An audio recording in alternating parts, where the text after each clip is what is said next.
There are a lot of questions about how the warning siren system was hacked in southern Dallas County and what's being done about it.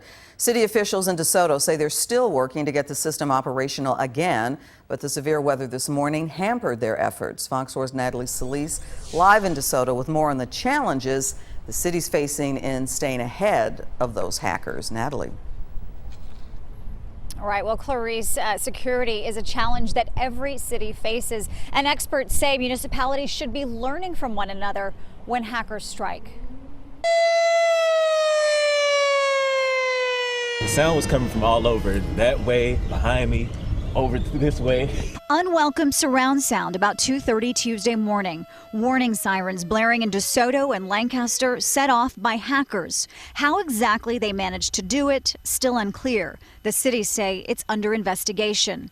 But it's similar to April 2017 when all 156 Dallas warning sirens sounded. Panicked people flooded the 911 call center.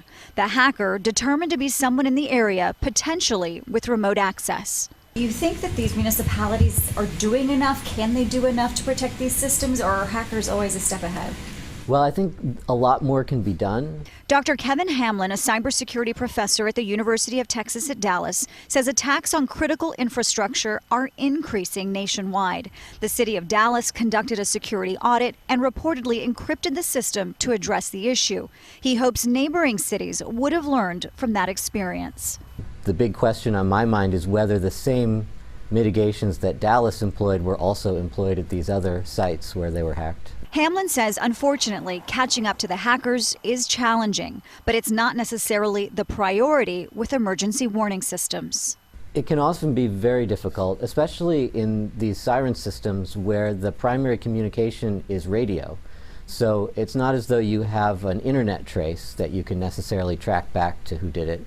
It could have been anyone sending a fake signal to these sirens if they had the appropriate inside knowledge of how they work. That's really the basis for an investigation, who might have the knowledge necessary to do it.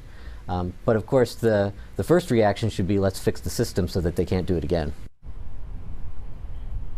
Now, we did request an on-camera interview with city administrators from both DeSoto and Lancaster.